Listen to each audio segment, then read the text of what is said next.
Yes, and yes. Okay. Chapter 16.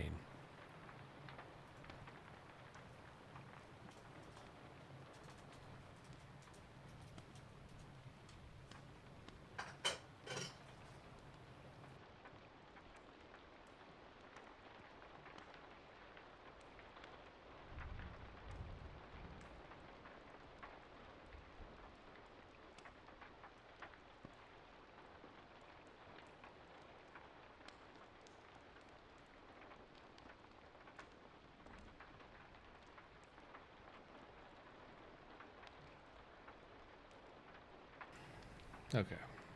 Just, okay. Alright. Give it a sec.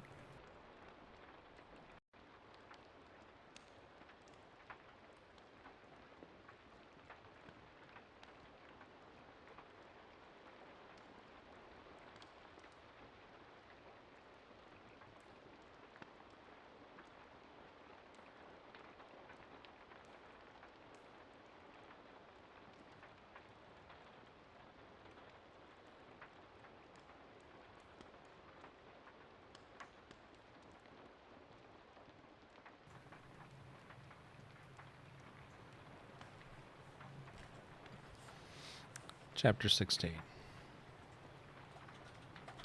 Something woke him much later. A crash, loud enough to cause him to sit up in bed, wondering if Ellie had fallen onto the floor, if maybe Gage's crib had collapsed. Then the moon sailed out from behind a cloud, flooding the room with a cold white light, and he saw Victor Pascal standing in the doorway. The crash had been Pascal throwing open the door. He stood there with his head bashed in behind the left temple. The blood had dried on his face in maroon stripes like an Indian war paint. His collarbone jutted whitely. He was grinning. "Come on, doctor," Pascal said. "We got places to go." Lewis looked around. His wife was a vague hump under her yellow comforter, sleeping deeply. He looked back at Pascal, who was dead but somehow not dead. Yet Lewis felt no fear. He realized why almost at once. "It's a dream," he thought. And it was only in his relief that he realized he had been frightened after all. The dead do not return. It is psychologically impossible. This young man is in an autopsy drawer in Bangor with a pathologist tattoo, a Y cut stitched back up, a Y cut stitched back up on him. The pathologist probably tossed his brain into his chest cavity after taking a tissue sample and filled up the skull cavity with brown paper to prevent leaking. Simpler than trying to fit the brain back into the skull like a jigsaw piece into a puzzle. Uncle Carl, father of the unfortunate Ruthie, had told him that pathologists did that, and all sorts of other random information that he supposed would give Rachel, with her death phobia, the screaming horrors. But Pascal was not here. No way, baby. Pascal was in a refrigerated locker with a tag around his toe. And he is most certainly not wearing those red jogging shorts in here. In there. Yet the compulsion to get up was strong. Pascal's eyes were upon him. He threw back the covers and swung his feet onto the floor. The hooked rug, a wedding present from Rachel's grandmother long ago, pressed cold nubbles into the balls of his feet. The dream had a remarkable reality. It was so real that he could not follow Pascal until Pascal had turned and begun to go down the stairs. The compulsion to follow was strong, but he did not want to be touched, even in a dream, by a walking corpse. But he did follow. Pascal's jogging shorts glimmered. They crossed the living room, dining room, kitchen. I don't like how that was worded. They crossed the living room, dining room, kitchen. Lewis suspected Pascal to turn the lock and then lift the latch on the door which connected the kitchen to the shed where he garaged the station wagon and the Civic, but Pascal did no such thing. Instead of opening the door, he simply passed through it, and Louis, watching, thought with mild amazement, "Is that how it's done? Remarkable. Anyone could do that." He tried it himself, and was a little amused to meet only unyielding wood. Apparently, he was a hard-headed realist, even in his dreams. Louis twisted the knob on the Yale lock, lifted the latch, and let himself into the shed garage. Pascal was not there. Louis wondered briefly if Pascal had just ceased to exist. Figures in dreams often did just that. So did locations. First, you were standing nude by a swimming pool with a raging hard-on, discussing the possibilities of wife swapping with, say, Roger and Missy Dandridge. Then you blinked and you were climbing the side of a Hawaiian volcano. Maybe he had lost Pascal because this was the beginning of Act 2. But when Louis emerged from the garage, he saw him again, standing in the faint moonlight at the back of the lawn, at the head of the path. Now fear came, entering softly, sifting through the hollow places of his body and filling them up with dirty smoke. He didn't want to go up there. He halted. Pascal glanced back over his shoulder, and in the moonlight his eyes were silver. Louis felt a hopeless crawl of horror in his belly. That jutting bone, those dried clots of blood. But it was hopeless to resist those eyes. This was apparently a dream about being hypnotized, being dominated, being unable to change things. Perhaps the way he had been unable to change the fact of Pascal's death. You could go to school for 20 years and you still couldn't do a thing, and when they brought a guy in who had been rammed into a tree hard enough to open a window in his skull, they might as well have called a plumber, a rainmaker, or the man from Glad. What did you miss? We're seeing a fucking ghost. It was at this moment that he knew. He fucked up. Welcome back, Forrest. Yeah. Louis thinks he's in a dream, and he's seeing Pascal's ghost. So he's following him. And it looks like it just led him outside. And it looks like he's heading towards the pet cemetery. Pascal is a jogger that got hit by a car the last chapter. Well, 2 chapters ago. He got hit by a car and his head pretty much had exploded. And he died in Louis's clinic. But before he died, he said some cryptic shit to Louis about the pet cemetery. So here we are. And even as these thoughts passed through his mind, he was drawn forward onto the path. He followed the jogging shorts, as maroon in this light as dried blood on Pascal's face. He didn't like this dream. Oh God, not at all. It was too real. The cold nubbles in the rug, the way he had not been able to pass through the shed door when a person could or should be able to walk through doors and walls in any self-respecting dream. And now the cool brush of dew on his bare feet and the feel of the night wind, just a breath of it, on his body, which was naked except for his jockey shorts. Once under the trees, pine needles stuck to the soles of his feet. Another little detail that was just a bit more real than it needed to be. Never mind. Never mind. I am home in my own bed. It's just a dream, no matter how vivid and like all other dreams. It will seem ridiculous in the morning.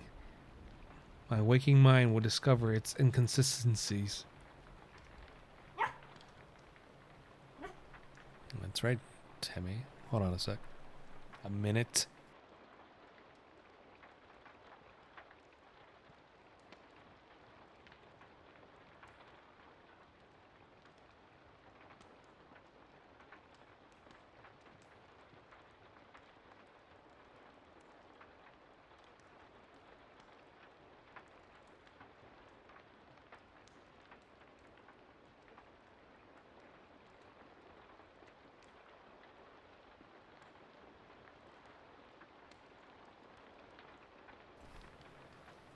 I don't know. I guess they're just running shorts. Hello there, Chris.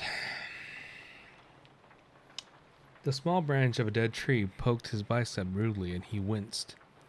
Up ahead, Pascal was only a moving shadow, and now Lewis's terrors seemed to have crystallized into a bright sculpture in his mind. I am following a dead man into the woods. I am following a dead man up to the pet cemetery. And this is no dream. God help me. This is no dream.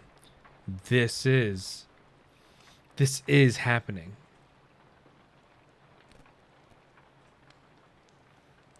Huh.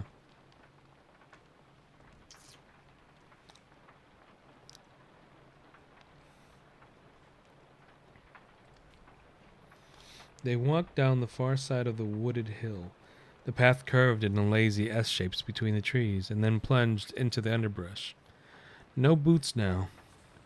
The ground dissolved into cold jelly under his feet, grabbing and holding, letting go only reluctantly. They were ugly sucking noises.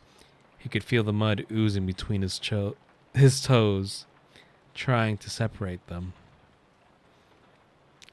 Bravo for that emphasis. This is no dream. Toes. Hello there, Audrey. Welcome back. He tried desperately to hold on to the dream idea. It wouldn't wash. They reached the clearing, and the moon sailed free of its reef of clouds again, bathing the graveyard with ghastly effulgence.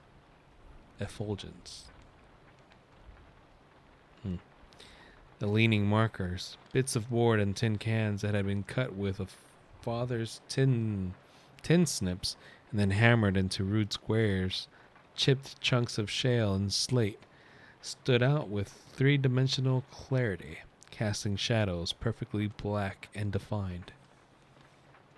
Never left but did pass out? Woke up to your honey voice. Well, you're going to pass out again if you keep listening, huh?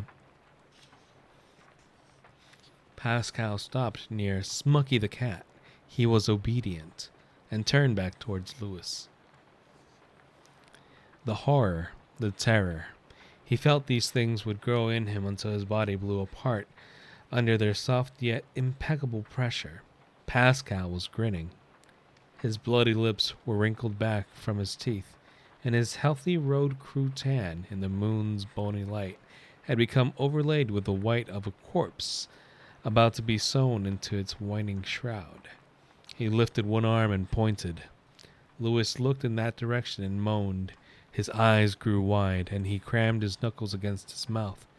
There was coolness on his cheeks, and he realized that the extremity of his terror had begun to weep. He realized that in the extremity of his terror, he had begun to weep. He started crying like a bitch. The deadfall from which Judd Crandall had called Ellie an alarm had become a heap of bones. The bones were moving. They writhed and clicked together. Mandibles and femurs and ulnas and molars and incisors. He saw the grinning skulls of humans and animals. Finger bones glittered. Here the remains of a foot flexed its pallid joints. It was moving. It was creeping. Pascal was walking toward him now, his bloody face grim in the moonlight. And the last of Lewis's coherent mind began to slip away in a yammering, cyclic thought. You got to scream yourself awake. Doesn't matter if you scare Rachel, Ellie, Gage awake, the whole household, the whole neighborhood. Got to scream yourself awake. Scream, scream, scream, scream, self awake. Scream, scream, awake, awake, awake. But only a thin whisper of air would come. It was the sound of a little kid sitting on a stoop somewhere and trying to teach himself to whistle. What? But only a thin whisper of air would come. It was the sound of a little kid sitting on a stoop somewhere trying to teach himself to whistle. Pascal came closer and then spoke. The door must not be opened, Pascal said. He was looking down at Lewis because Lewis had fallen to his knees. There was a look on his face which Lewis at first mistook for compassion. It wasn't really compassion at all, only a dreadful kind of patience. Still, he pointed at the moving pile of bones. Don't go beyond, no matter how much you feel you need to, Doctor. The barrier was not made to be broken. Remember this. There is more power here than you know. It is old and always restless. Remember. Lewis tried again to scream. He could not. I come as a friend, Pascal said. But was friend actually the word Pascal had used? Lewis thought not. It was as if Pascal had spoken in a foreign language, which Lewis could understand through some dream magic. And friend was as close to whatever word Pascal had actually used that Lewis's struggling mind could come. Your destruction and the destruction of all you love is very near, Doctor. He was close enough for Lewis to be able to smell death on him. Pascal reaching for him, the soft, maddening click of the bones. Lewis began to overbalance in his effort to get away from that hand. His own hand struck a monument and tilted it to the earth. Pascal's face, leaning down, filled the sky. Doctor, remember. Lewis tried to scream, and the world whirled away. But still he heard the click of moving bones in the moonlight crypt of the night. Hello there, Wibblu. Good morning.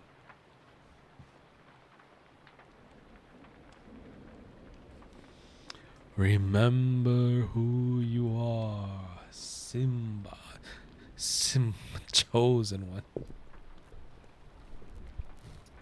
Chose Simba one. There we go.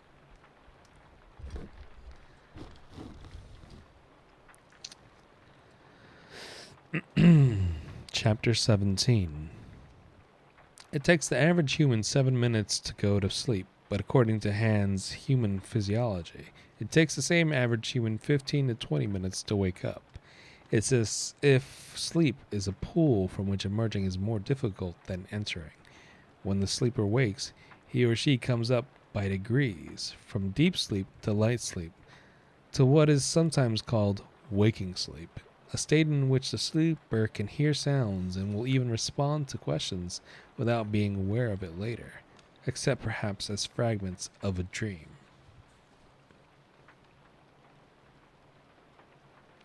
Lewis heard the click and rattle of bones, but gradually the sound became sharper, more metallic. There was a bang, a yell, more metallic sounds. Something rolling? Sure. His drifting mind agreed. Roll them bones. What? Roll them bones? He heard his daughter calling, "Get it, Gage, go get it," which was followed by Gage's crow of delight, the sound to which Lewis opened his eyes and saw the ceiling of his own bedroom. He held himself perfectly still, waiting for the reality, the good reality, the blessed reality, to come home all the way. All a dream. No matter how terrible, how real, it had all been a dream. Only a fossil in the mind, under his mind. The metallic sound came again. It was one of Gage's toy cars being rolled along the upstairs hall. "Get it, Gage!" "Get it!" Gage yelled. "Get it, get it, get it!" Thumpa, thumpa, thumpa. Gage's small bare feet thundering along the hallway runner. He and Ellie were giggling. I love it even more when my older brother reads it. Psst. Hush, boy. Lewis looked to his right. Rachel's bed was empty, the covers thrown back. The sun was well up. He glanced at his watch and saw it was nearly 8 o'clock. Rachel had let him oversleep, probably on purpose. Ordinarily, This would have irritated him, but this morning it did not. He drew in a deep breath and let it out, content for the moment to lie here with a bear of sunlight slanting in through the window, feeling the unmistakable texture of the real world. Dust motes danced in the sunlight.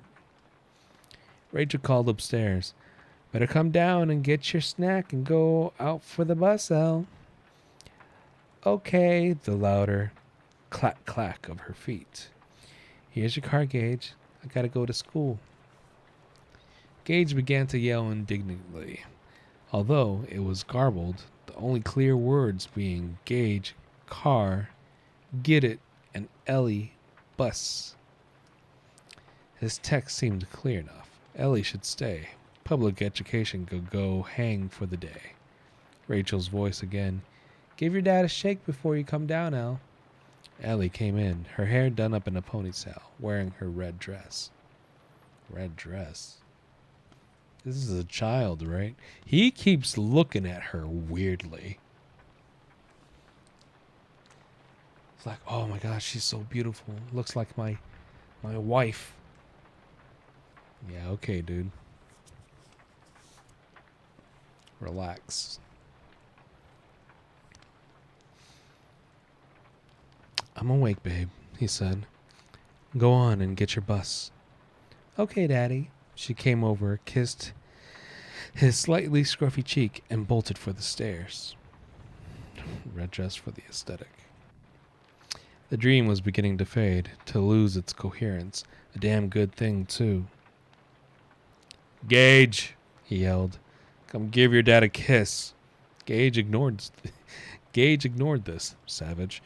He was following Ellie downstairs as rapidly as he could, yelling, Get it, get it, get it, get it, at the top of his lungs.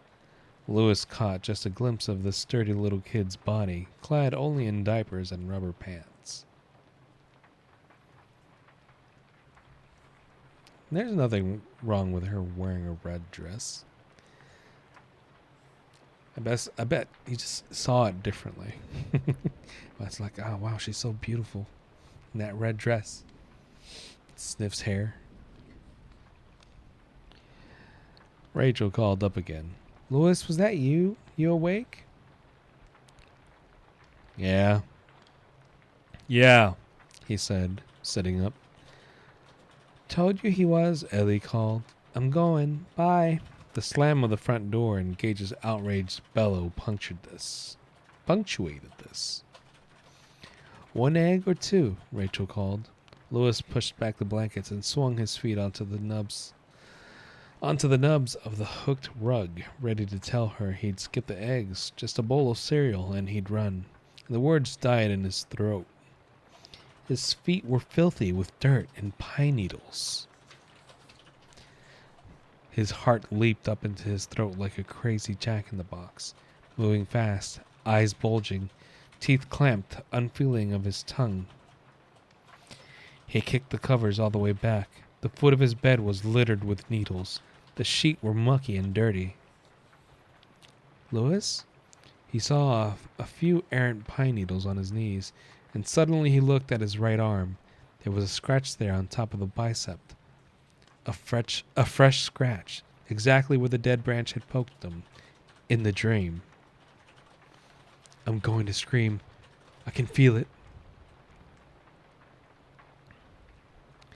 And he could, too. It was roaring up inside. Nothing but a big bullet of fear. Reality shimmered. Reality. The real reality, he thought, was those needles, the filth on the sheets, the bloody scratch on his bare arm. I'm going to scream, and then I'll go crazy, and I won't have to worry about it anymore. Louis? Rachel was coming up the stairs. Louis, did you go back to sleep? He grappled for himself in those 2 or 3 seconds. He fought grimly for himself, just as he had done in those moments of roaring confusion after Pascal had been brought into the medical center, dying in a blanket. He won. The thought which tipped the scales was that she must not see him this way. His feet muddy and coated with needles, the blanket tossed back onto the floor to reveal the muck-splashed ground sheet. I'm awake, he called cheerfully. His tongue was bleeding from the sudden, involuntary bite he had given it. His mind swirled, and somewhere deep inside, away from the action, he wondered if he had always been within touching distance of such mad irrationalities, if everyone was. 1 egg or 2? She stopped on the second or third riser, thank God. 2, he said, barely aware of what he was saying. Scrambled. Good for you, she said, and went back downstairs again. Insecure and a liar? Good for you. He closed his eyes briefly in relief, but in the darkness he saw Pascal's silver eyes. His eyes flew open again. Louis began to move rapidly, putting off any further thought. He jerked the bedclothes off his bed. The blankets were okay. He separated out the 2 sheets, balled them up, and took them into the hallway, and dumped them down the laundry chute. Almost running, he entered the bathroom, jerked the shower handle on, and stepped under water so hot it was nearly scalding, unmindful. He washed the dirt from his feet and legs. He began to feel better, more in control. Drying off, it struck him that this was how murderers must feel when they believe they have gotten rid of all of the evidence. He began to laugh. He went on drying himself, but he also went on laughing. He couldn't seem to stop. Hey up there, Rachel called. What's so funny? Private joke. Private joke, Louis called back, still laughing. He was frightened, but the fright didn't stop the laughter. The laughter came, rising from a belly that was as hard as stones mortared into a wall. It occurred to him that shoving his sheets down the laundry chute was absolutely the best thing he could have done. Missy Dandridge came in 5 days a week to vacuum, clean, and do the laundry. Rachel would never see those sheets at all until she put them back on his bed, clean. He supposed it was possible that Missy would mention it to Rachel, but he didn't think so. She would probably whisper to her husband that the Creeds were playing some strange sex game that involved mud and pine needles instead of body paints. This thought made Louis laugh all the harder. The last of the giggles and chuckles dried up as he was dressing, and he realized that he felt a little better. How that could be, he didn't know, but he did. The room looked normal now, except for his stripped bed. He had gotten rid of the poison. Maybe evidence was actually the word he was looking for, but in his mind it felt like poison. Perhaps this is what people do with the inexplicable, he thought. This is what they do with the irrational that refuses to be broken down into the normal causes and effects that run the Western world. Maybe this was how your mind coped with the flying saucer you saw hovering silently over your back field one morning, casting its own tight little pool of shadow. The rain of frogs, the hand from under the bed that stroked your bare foot in the dead of the night. There was a giggling fit or a crying fit. And since it was his own inviolable self and would not break down, he simply passed terror intact, like a kidney stone. Gage was in his chair, eating Cocoa Bears, and decorating the table with it. He was decorating the plastic mat under his high chair with Cocoa Bears and apparently shampooing with it. Yeah, I need agua. It really dries me out, huh?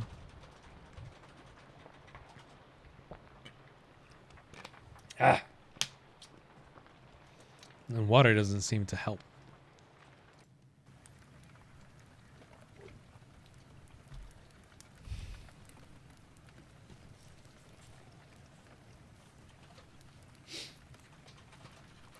Got a swoosh. Rachel came out of the kitchen with eggs and a cup of coffee. What was the big joke, Lou? You were laughing like a loon up there. It scared me a little.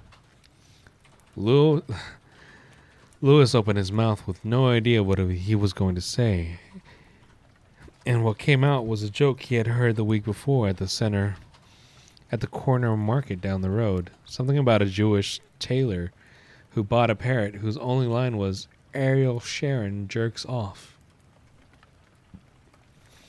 By the time he finished, Rachel was laughing too. So was Gage, for that matter. "Fine. Our hero has taken care of all of the evidence, to wit, the muddy sheets and the looming laughter in the bathroom. Our hero will now read the morning paper, or at least look at it, putting the seal of normality on the morning." So thinking, Lewis opened the paper. "That's what you do, all right," he thought with immeasurable relief. "You pass it like a stone, and that's the end of it. Unless there comes a campfire some night with friends when the wind is high and the talk turns to inexplicable events, because on campfire nights, when the wind is high, talk is cheap."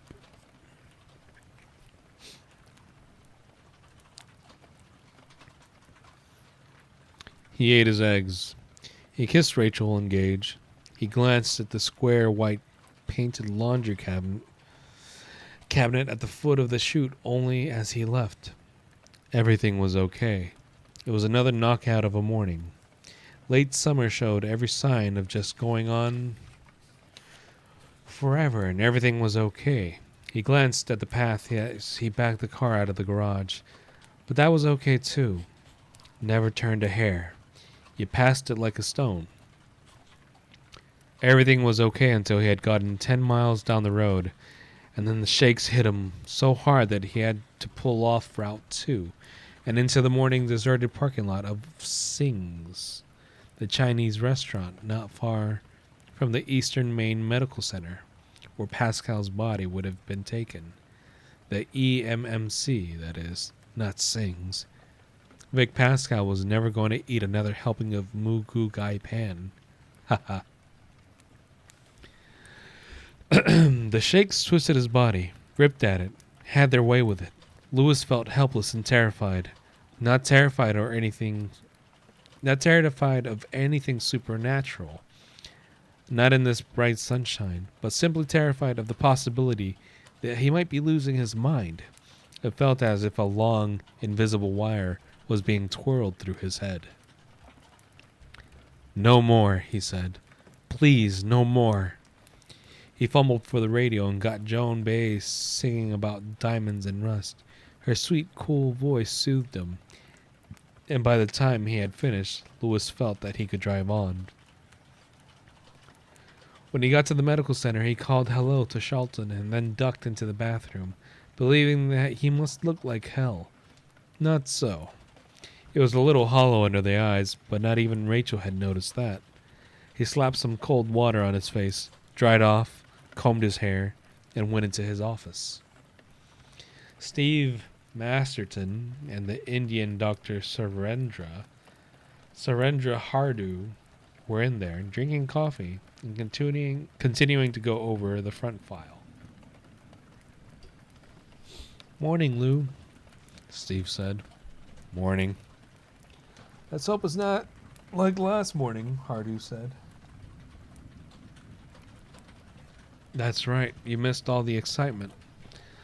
"Surendra had plenty of excitement himself last night," Masterson said, grinning. "Tell him, Surendra. Why do you gotta make these names, bro?" Hardu polished his glass, smiling.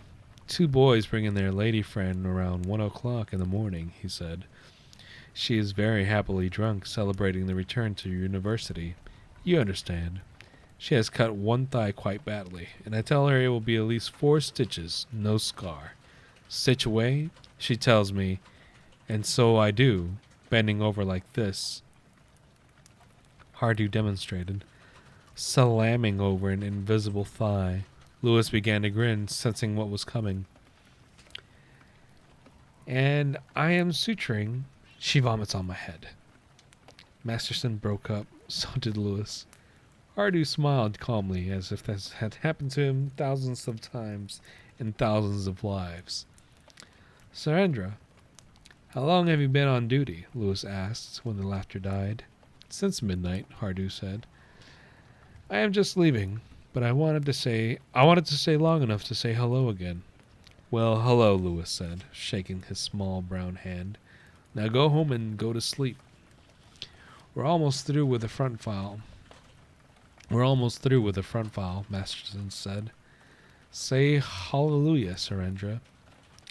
I decline. Oh, great. No. No voices. No Indian voices. I decline, Hardu said, smiling. I am not a Christian. They sing the chorus of instant karma or something. May you both shine on, Hardu said, still smiling, and glided out the door. Lewis and Steve Masterton looked after him for a moment, silent, and then looked at each other. They broke out laughing. I'm mad? Why are you mad? They broke out laughing. To Lewis, no laugh had ever felt so good, so normal. Just as well we got the file finished up, Steve said. Today's the day we put the welcome mat out for the dope pushers. You even had to specifically say. Damn, there's a lot. Lewis nodded. The first of the drug salesmen would begin arriving at 10. As Steve liked to crack, Wednesday might be Prince Spaghetti Day, but as UMO every Tuesday and D-Day, the D stood for Darwin, the all-time favorite. Man, a word of advice, oh great boss, Steve said. I don't know what these guys were like out in Chicago, but around here they'll stoop just about anything, from all expenses paid hunting junkers. No. From all expenses paid hunting jackets. Junkets. Jackets. They'll stoop to just about anything, from all expenses paid, hunting junkets, into the Allagash in November to free bowling at family fun lanes in Bangor. Had one guy try to give me one of those inflatable Judy dolls. Me! And I'm only a PA. If they can't sell you drugs, bastard, they'll drive you to them. Should have taken the Judy doll. Nah, she was a redhead, not my type. Well, I agree with Surendra, Lewis said, just as long as it's not like yesterday. And that's the end of chapter 17. God.